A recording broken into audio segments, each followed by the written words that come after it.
Oh, hi, Year 12. I would just like to go over a couple of questions from the Engineering Studies Workbook, questions on page 26, a question similar to the one on page 29, but I'm going to do the reactions there, and then another question on method of joints.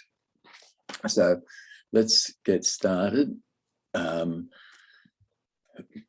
The first one is this one here on page 26 that I would like to go over. It's a three-force rule, and it's really important for you to understand what the three-force rule says. It says that if a body, now this is the body's in equilibrium and only three forces act on the body, the three forces will all pass through the same point. Now, this particular question is very difficult to do mathematically. In fact, I can't do it mathematically. The only way I can do it is using the three-force rule. And so the question asks you to find P, the force just required to get this roller on the verge of moving up that step there. And the idea is that if you've got three forces acting, they'll all pass through the same point by using the principle of transmissibility. So you've already got this force direction here. Now remember, the direction is the angle. That arrow is the sense of the force, whether it goes up, down, left or right. And so we've got that force already there. And we've got a weight force. It says that this has a mass of, I forget, probably 100 kilograms, I guess. But anyway, the weight force always goes through the center of mass of the object. And in the question, it says, shows you the center of mass, and it's here. So you just move that force down there, move that force up there, and you know that the weight force always acts vertically down. And so there's your point of concurrence. And so you know that there's a force acting at this point here where the roller is hitting the step. Now, remember I told you, if you don't understand whether a force acts there, just mentally put a piece of paper between the two surfaces. And if you can't pull it out, there's definitely a force there. So there's another force that acts right on the corner of that step. And you know the direction of that force because it has to join up with the concurrence of these other two forces. And so straight away, you've got the direction of this force. You don't know what the sense is, but you can get the sense from the force diagram. So then what I do, I use Bose notation all the time. I notice some of you don't, but it doesn't matter. It's just a method of doing mathematics. You're never going to be asked Bose notation. So the idea of Bose notation, you put a capital letter between two forces and you read it clockwise. So I've put A in here, B there, and C there. And so that means this, and you've got to read it clockwise. So that means that this force is AB. A is the tail and B is the head. And this force here is BC, and that force there is CA. And this helps you when you're doing trusses, or it helps me. So the first thing you do is you work out a scale, and make sure you show the examiner what the scale is. I've got 1,500, so it's 150 kilograms, the mass of that. I didn't look at the question. So it's 1,500 newtons equals 60 millimeters. Remember, you select a scale that will make the largest force between 30 and 100 millimeters to get a good sized force diagram. So then you get it. I always, because you don't have to keep calculating this, I always get it down to either 1 millimeter or 1 newton. So I've got 1 millimeter is equal to 25 newtons. So you just measure that and multiply it by 25 to get the magnitude. Then you start with the known force. You don't know any, you only know the direction of that force. You know the direction of that force, and they've given you the sense. So you start with the known force. You know that this force is 1500 newtons. So you draw that in. You make that 60 millimeters long, and you call that little c, little a. And you know, put the sense on it. Some of you aren't putting your senses on your force diagrams. So make sure that you always put your sense on the force diagrams, because that will determine in a truss whether it's in compression or tension. So you've got that force there, and reading clockwise, the next force that you put on is this one, and you know how to transfer that angle using your set squares now. So you just transfer that angle down there, and you know that this force is AB, and you know the tail will be at A that you've already got. So you draw that force in, and you can put that sense on there because the sense is shown up here. And you don't know what the magnitude of that force is, so you just leave that. You just leave that any length. And so the next force that you go to is BC, and you know that it's got to go through C. You know that it's got to go through that point there because you've already got your direction. And so you just draw that in, and you immediately get B. And then you just scale off this distance, which is 62.5, multiply it by 25, and you've got the magnitude of that force, which is the force required to just get it on the move up that step there. And as I said, I've never really tried to do this analytically, but thinking about it now, I think it'd be very difficult to do it any other way than the 3-force system. And in fact, there's a lot of situations when we do friction on an inclined plane, there's 4 forces acting. And we have a technique of getting rid of one of those forces. We add 2 together to get the result so that we can get 3 forces, and then we use the 3-force rule on it. So I hope you understand that. And any problems, just butt in and ask me to sort it out. Okay, this next question is a really good question. I like it because it encompasses a lot of your mechanics. And so I'll show you how to do it graphically here, and then I'll show you how to do it analytically down here. I notice some of you are not using the method of joints, using the individual force diagrams. You're using components, which is fine, and that's exactly how I do it, and that's exactly how they get you to do it at university, because for some reason at university they don't give you graphical solutions, or they don't like you using graphical solutions for some reason. Some universities are okay, but yeah, we like graphical solutions in engineering studies. So this question here, it's a lever, and it's similar to a lever they used to use in washing machines. There was a solenoid up here that could exert a force of 10 kilonewtons. Remember, that's equivalent to 1 ton of, you can't say 1 ton force because that's a mass. So you've got 10 kilonewtons acting there. And this solenoid, you know what a solenoid is? It's energized by a coil. And as soon as the electricity goes through the outer coil, it induces a magnetic field in the plunger in between, inside the coil, and it will give a lateral movement to that plunger.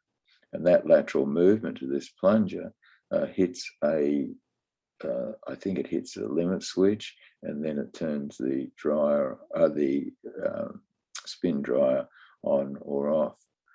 That's how they used to do it. I don't know how they do it now. It's probably all more electronic. When you a solenoid is used in the starter motor of your car, so that when you push the starter button, it energizes the coil and pushes the plunger, which has a ring gear on the end, and a spur gear on the end of the plunger, and it pushes the plunger out to connect the spur gear onto the ring gear of the motor, which turns your car over. And so that's what a solenoid is. So anyway, you've got a bracket here, and you've got a mass weighting this down here, so that you've got a continual force on it. And they use this technique to put a continuous tension on the overhead electricity cables for trains. I don't know whether you've ever seen it, but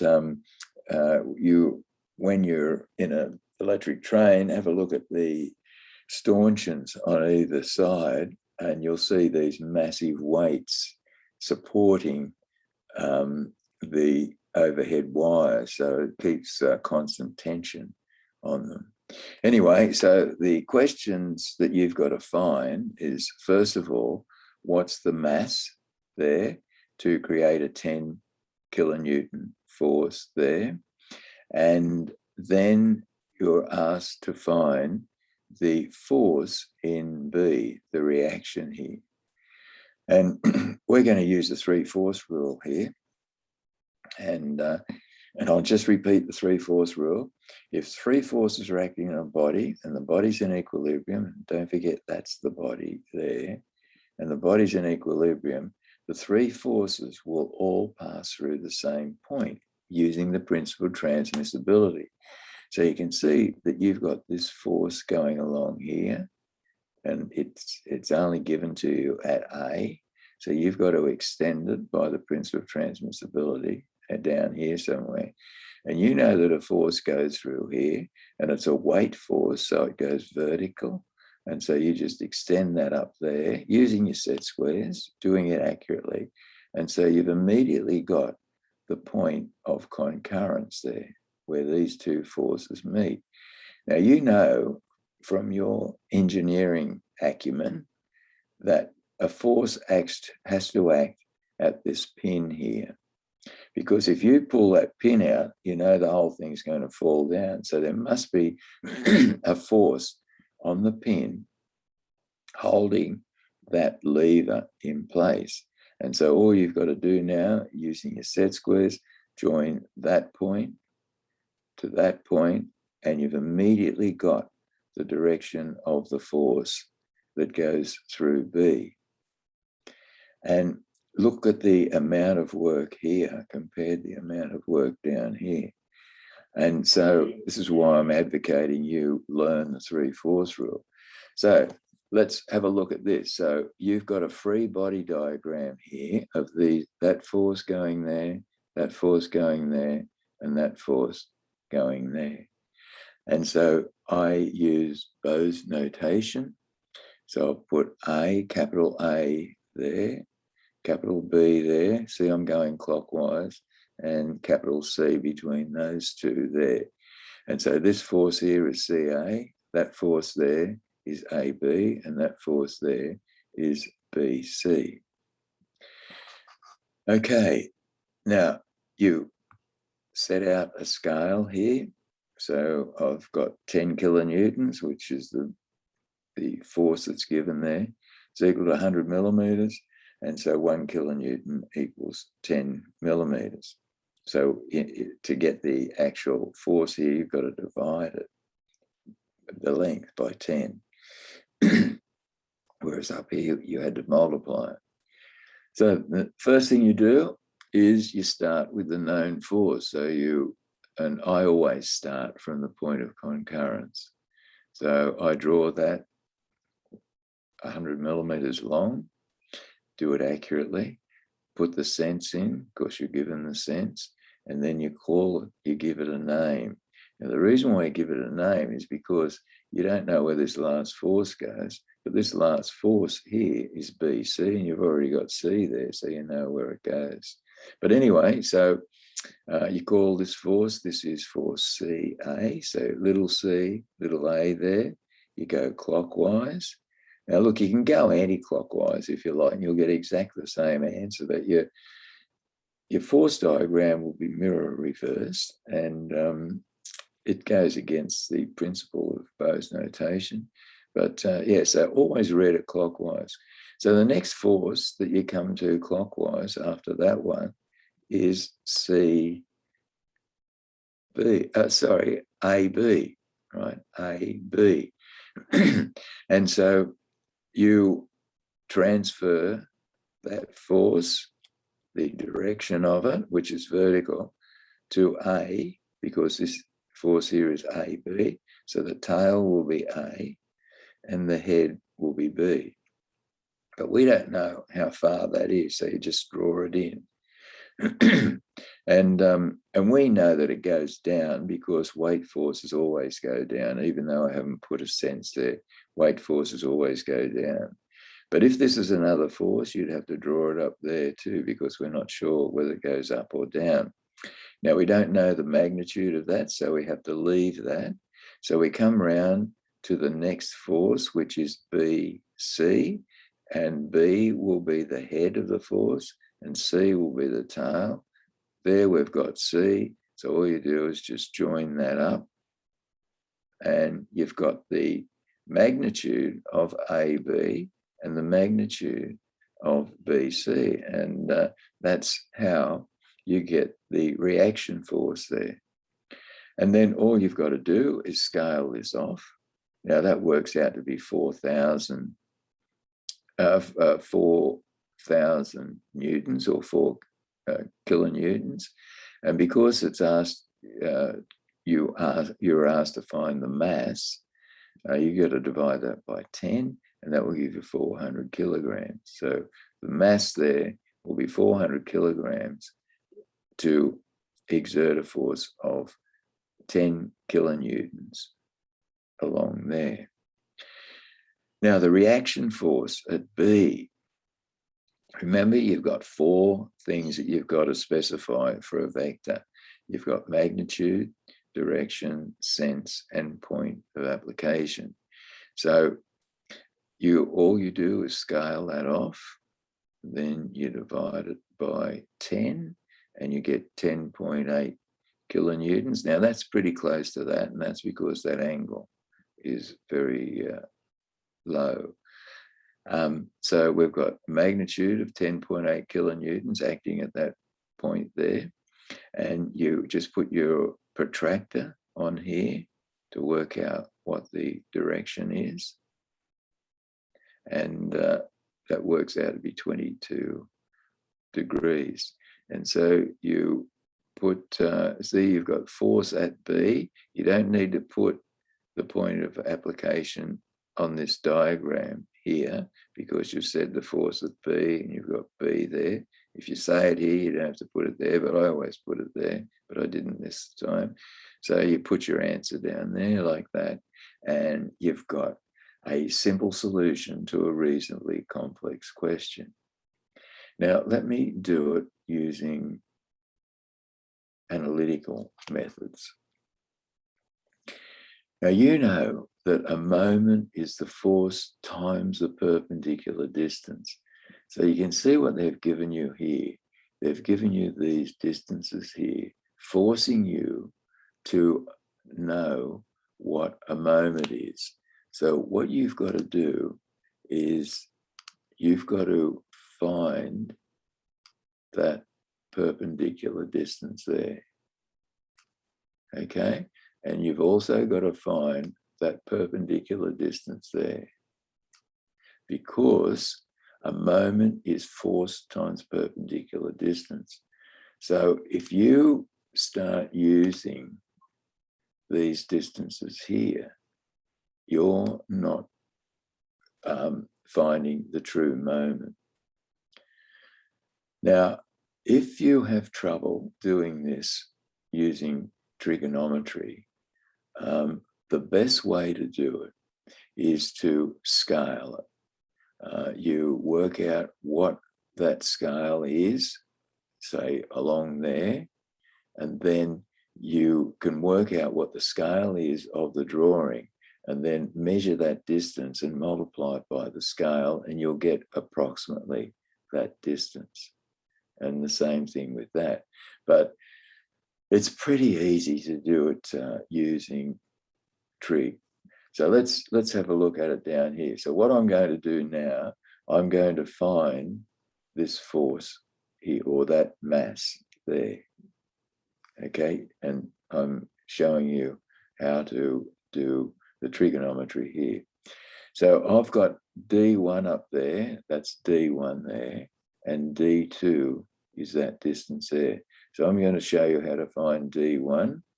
So you've got, this is D1 here, and so we know that the angle of this here is 60 degrees. It's given to you, 60 degrees. And we know this distance here.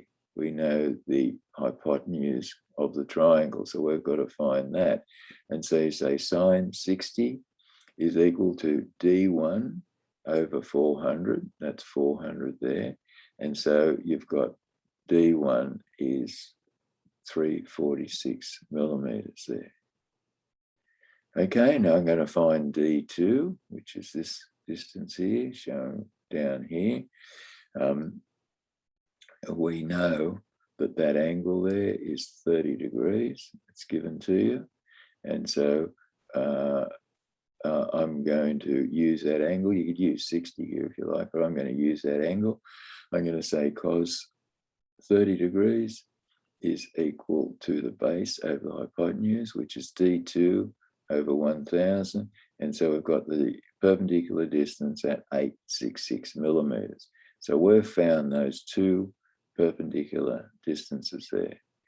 Then you say the sum of the moments about B equals 0. Now the reason why I'm taking the moments about B is that I know there's a force going through there. But if you take moments about the point that the force goes through, the moment of that force about that point is 0, because the lever arm or the perpendicular distance is 0. So you say sum of the moments about B equals 0, and make sure you put, because it's a vector, you've got to show the direction. I'm showing clockwise. I always show clockwise as positive. And this is what this means. It means the sum of the moments about the pivot point B is 0 with clockwise moments positive. And so you substitute down here. So we've got M, which is the mass, times D2, times that distance there. And I'm saying that's going clockwise. Now I'm guessing at that. And if I get a negative answer down here, it was wrong. And so minus 10 times D1. So we've got 10. We know that goes anti-clockwise, so that's going to be negative. And that equals 0. And you can find that the mass is equal to 4,000. The force at M or C there is 4,000 newtons. Divide that by 10, because you've got to find a mass, and you get 400 kilograms. Now, this is the problem that a few of you had in the final exam, and I'm just going to go over it now with you. So let me just show you this. You've got a force coming out there like that, and you've got a force coming down here like that. And you know that you've got a reaction force at that point there. And you're asked to find the reaction. And doing it the 3/4 rule is reasonably easy, but this is how you do it using mathematics. And this is how a lot of you are doing these questions, which is good because it shows you understand. So what I'm going to do is just show you how to do it analytically. So if a force at M or C goes down, I reckon it's pretty reasonable to expect a force to go up there to counteract that. And if the force at A goes to the left, this force here has to go to the right. Now, this is obvious with this question because you've only got 2 other forces. But when you've got a few other forces, you can assume that. But if you get a negative answer, it's the wrong assumption. And I'm going to call this, what do I call this? FYB. I'm going to call this force here FY because it goes in the Y direction, and B because it reacts at B. I'm going to call this one FX B. Doesn't matter what you call it, but I like to call it something logical. And then when I get those 2 forces, I'm just going to complete the parallelogram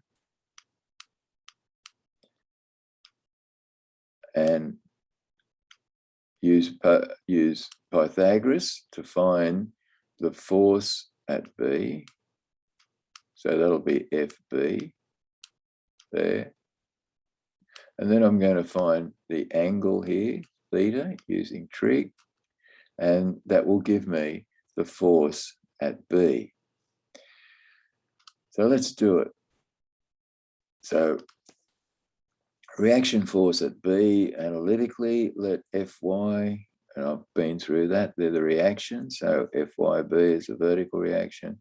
And remember, if we get a negative answer here, the sense is incorrect. So I say sum of the vertical forces, which is Y, equals 0, and up is positive. So I've got FYB acting up, and minus 4 kilonewtons, because we worked that out down here, equals 0. So therefore FYB equals 4 kilonewtons. Now look, with a simple problem like this, you don't have to do that. All you need to do is just go FYB equals 4 kilonewtons there. And the examiner will be happy with that because he can see that you know that that force has to oppose that force. And you just put FXB is equal to 10 kilonewtons. So you don't need to go through this, but I'm going through it to show you the logic of it. But if you've got more than 2 other forces acting here, you've got to go through this because you can't do it mentally, or I can't. Okay, so we've got FXB is equal to 10. So I've drawn a little diagram here to show the examiner that I know what's going on, or you can draw it on your diagram like I've done there. And so RB is that squared plus that squared, take the square root of it, and so you got 10.8 kilonewtons. It's amazing how maths and graphics work like that. Just proves that mathematics is correct. And tan theta, you've got to know your trig for this course is equal to 4 over 10. And so the angle theta, now make sure you always get the acute angle off the horizontal. Don't go for this angle here. Go for the acute angle off the horizontal. I mean, if you do put that angle in, you'll still get the marks, but I'm trying to teach you the correct way.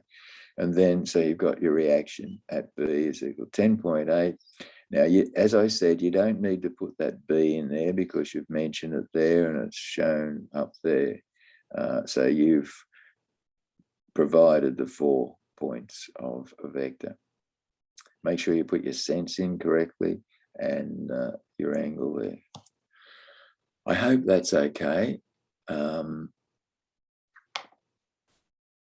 So let's have a look at this next question here. Now, this question is the one that I gave you in your at-home exam. And this one here will help reinforce how to get that reaction at A. So I'll go through this. This is we can't use the 3-force rule here because we've got 1, 2, 3, 4 forces. Now, you can use it if you want to find the resultant of those 2 forces. You just take moments about that point there and you put the resultant in, and the moment of those 2 forces has to equal the moment of the resultant. So once you've got that, I'll just show you this. Just say the resultant acts down there, and you can work out the magnitude of it. Just say it's 100 newtons there. And once you've got that, you can just use the 3-force rule. All right, you're going to just produce that on there, produce that on there, whoops, and you can use the 3-force rule. Okay, so it's up to you whether you want to do that, but let's do it this way. First thing you've got to find is determine the force couple system acting at A. Now, the force couple system, remember, we had a situation where you have a cantilever, right? And this is in your book on page 28. And so if you want to find, if you've got a cantilever which is sitting out there, just say it's 10 newtons, and you know what that distance is there, you can replace that single force with a force couple system. And so this is how you do it. You've got to find the reaction at that point there of this force here acting on the cantilever. And so we'll call that distance D. And so the sum of the vertical forces equals 0. So that force there will be compensated if we add 10 there and 10 there. We haven't changed it at all. But the combination of those 2 forces there produce a couple. Now, a couple, if you have a look at page 28, a couple consists of 2 parallel forces with opposite sense and separated by a distance. And a couple will only produce rotation. And the moment of a couple is the force times the distance. And so this couple here will produce a moment of 10d Newton meters. I don't know what d is, 10d Newton meters. So that is the twisting effect of the couple. Now, when you remove that couple, you're left with this force here, and that's the force that drops it. Look, if you pick up a ruler and hold it at one end and then drop it, you'll see that not only will it fall, but it will rotate. And that is the couple producing the rotation. And so So you're left with a moment of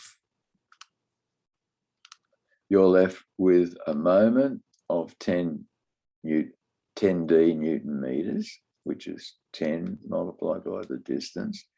And when you have that rotation extracted, you're left with this dropping force here, which is the shear force. And so that's how this was determined here. So you say some of the vertical forces. So the force at that screw there, and I'll just draw that in. The force at that screw there will be 60 plus 60, which is 120. And so that is the shear force. But the rotation force is, if you take moments about point A, you have 60, this 60 by that plus that plus that. See how the examiner is making sure that you know what a moment is. You've got to go right back to the point of rotation. So you've got to add that to that to that, which quite a few of you didn't do. So it's 60 times 98 millimeters, and I always put it in meters, and it's going anti-clockwise. This one here is 60 multiplied by 50 plus 4, which is 54 there. And the moment of those two forces about that point is 9.12. And that's the couple. That's the couple or the rotation that is being produced by these two forces here. Okay, now calculate the tensile stress in the screw. This solution here, you've got to find the force in the screw. And so you take moments about point A, because a reaction force goes through point A there. So you've got to take moments about there to eliminate the moment of that reaction force. And there's only one unknown, and it's that force there. So that multiplied by that plus that multiplied by that is equal to F multiplied by that distance there. And look, the examiner has made you add that thickness there, because you've got to go right back to A. So if you say the sum of the moments about A equals 0 with clockwise positive, you've got to go back to A, the distance to A all the time. So we know the moment is 9.12 and it's negative, right? That's that producing that anti-clockwise. Plus you've got F, that force in the screw, multiplied by 14 plus 4, which is 18 equals 0. So we've got that force, 506.7 newtons. We know that that's the force in that screw. Now that screw has probably got a tensile strength of around about 300 megapascals. And if you find that the stress in the screw is greater than that, it will fail. But as you know, screws will pull out of the timber, depending on how solid the timber is, before they fail. So let's work out the stress. Now, see this here. I do this for teachers' solutions. And look, when you do a formula, this is what I want you to do. I want you to put all the data down. So you say, you put the formula, stress is equal to load divided by area, cross-sectional area in most cases.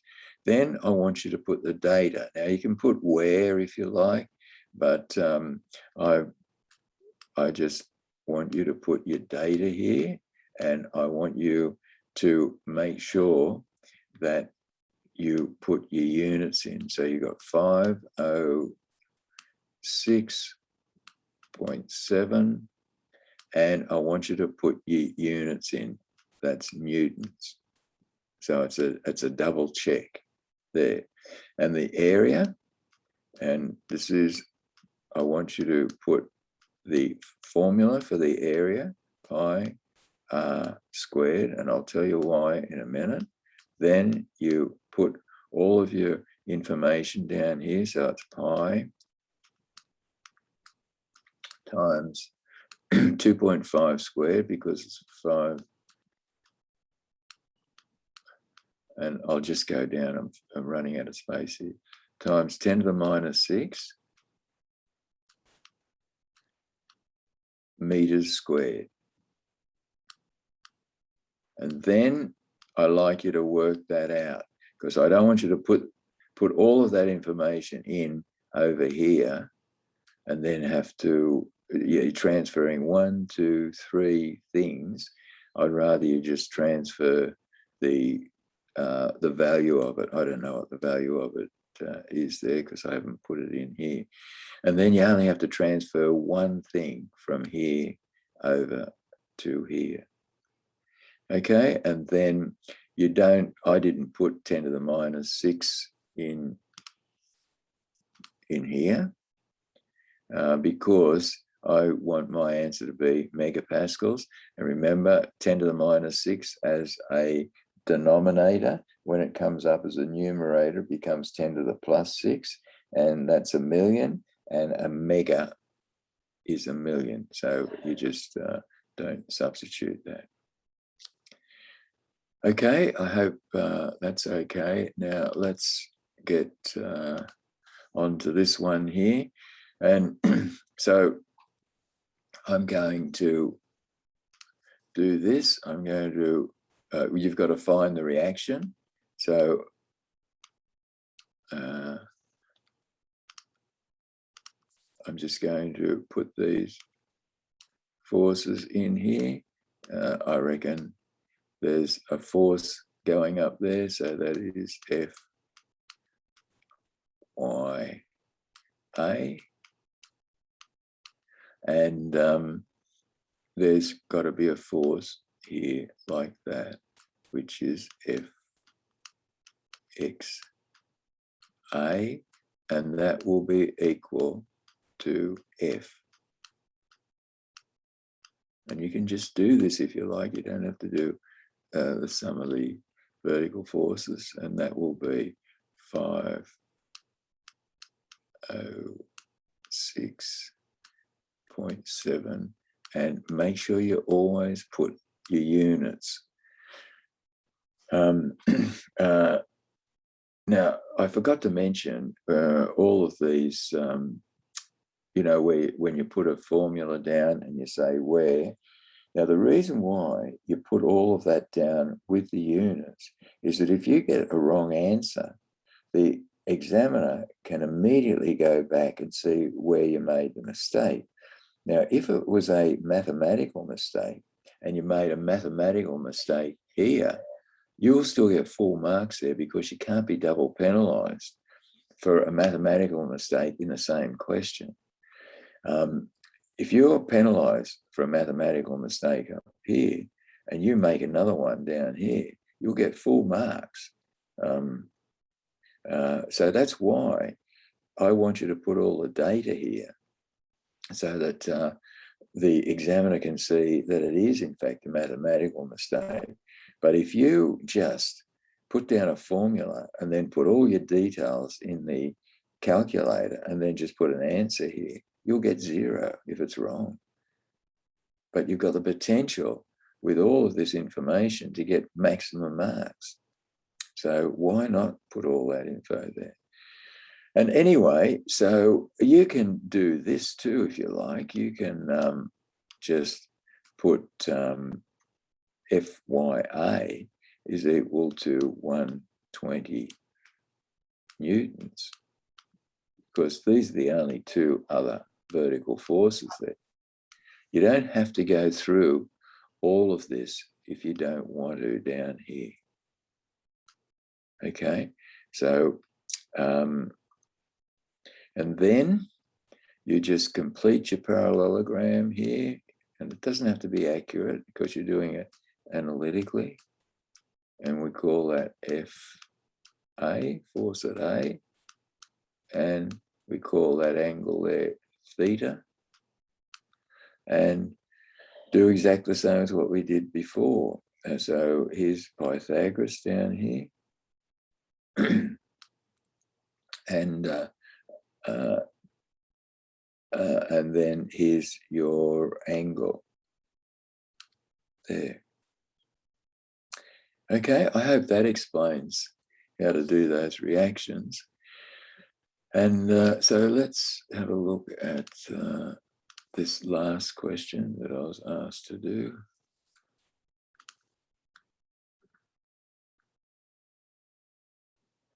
Now, as I said, some of you are using components for each of these joints, and that's fine. And the ones that I've marked so far, they're perfect. They're pretty good. So let me just go over this, and I'm doing it by the method of joints, and this is the using graphical means, and this is the way that I would expect you to do your assessment task when you're making your bridge. And I'll show you how to make your bridge.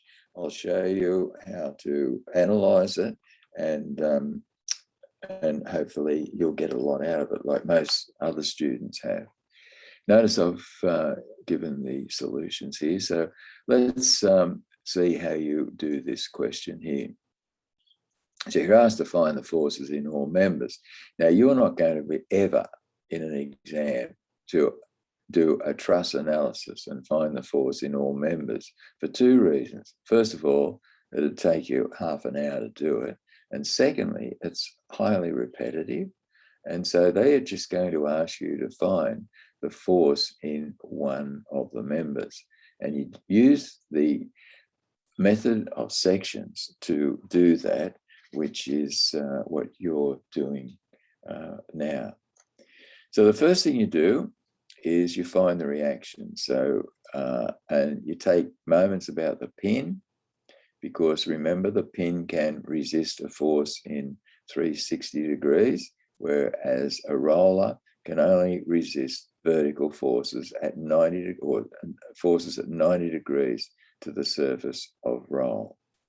Okay, remember, this force can go up or it can go down on a roller, and they won't necessarily rotate the roller. So you have to figure that out yourself. So first thing you do, some of the moments about R, which is the pin. And so you've got reaction L. Now, see, these are all 60 degrees, and you aren't given any sizes. So you just take because they're equilateral triangles, all of these you take as a length of 1. All of the members have 1 meter long. So you got 65 times 1, right? So you've got 65 times 1, which is negative. You've got 250 times 1.5.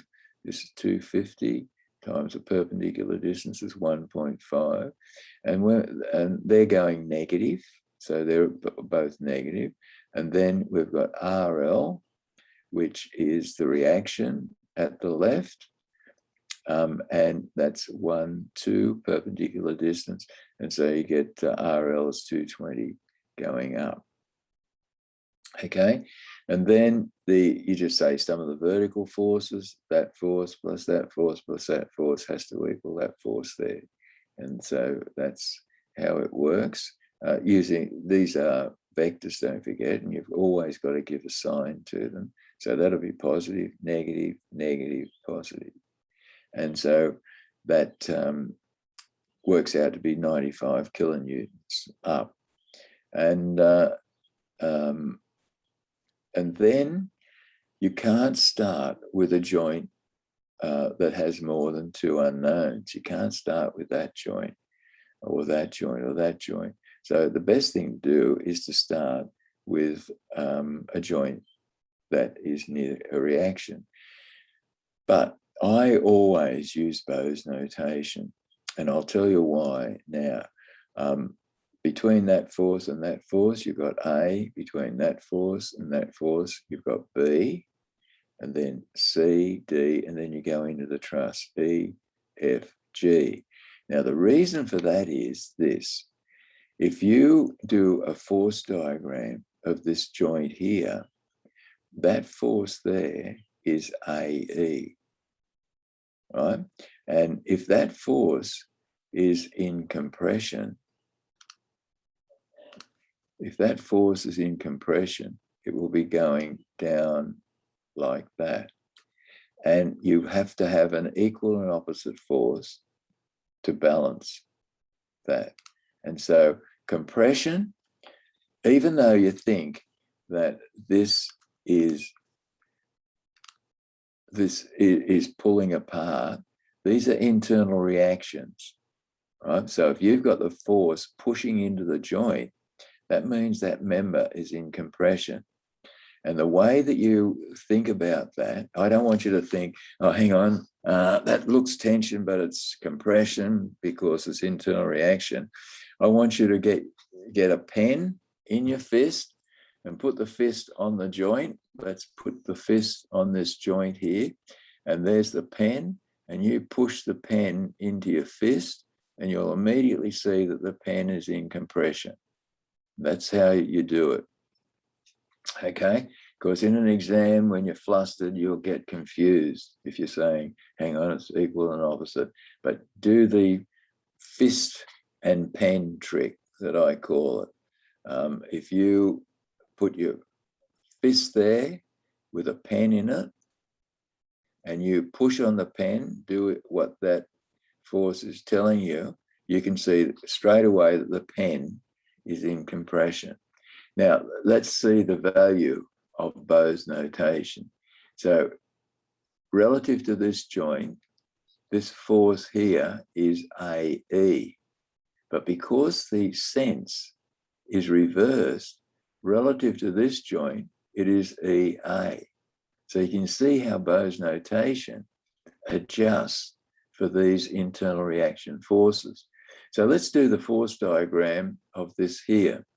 So you've got to start with the known, right? RL is the known, and that is force DA. So you put in DA, it's vertical, and you put your sense in straight away, which some of you aren't doing. Put your sense in.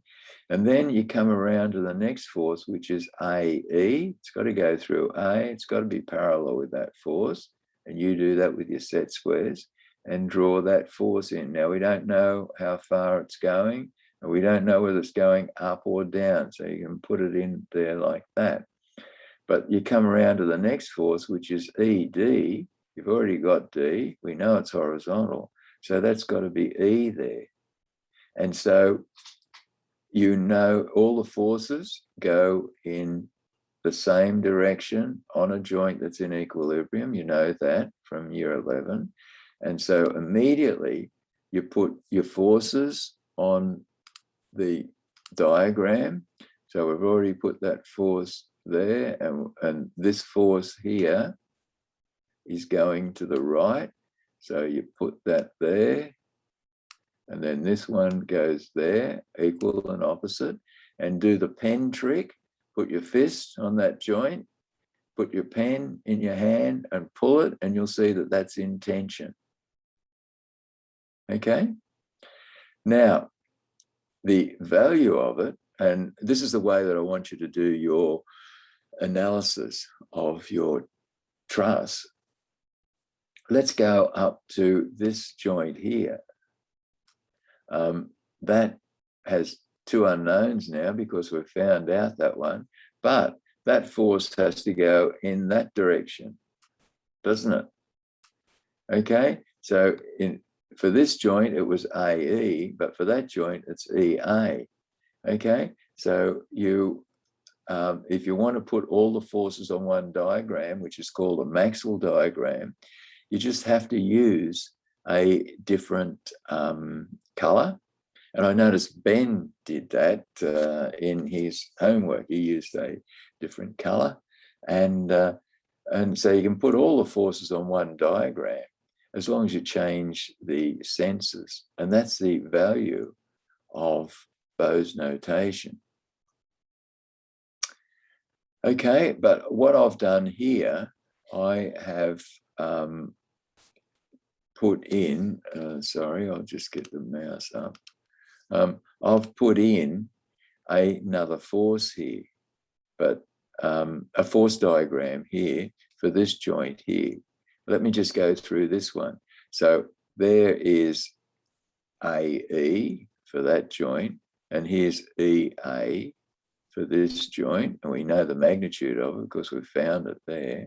So you put that up there, then you come down 250, down to B. Now this force here is AB, so that comes down to B there. The next force is horizontal. We don't know where that goes because we don't know the sense of it, so you just draw that in any distance there. And then this next force is FE, and it's got to go parallel with that. It's got to go through E, you just draw it down, and then you've got F down here, which I haven't put in. But you can see that I can put that diagram on here, and you'll have these forces superimposed, but you've got to keep your wits about you, and you can put all of the forces on one diagram. And as I said, it's called the Maxwell diagram. And then this joint here, see, I call it DEFGC, right? So this joint here is DEFGC. And you can use that because we've got two unknowns here. We've just found the force in that member and that member, so we've got two unknowns there. And so you can go through and analyze the whole truss using that technique. Okay, I hope you understand that, and I'll stop the recording.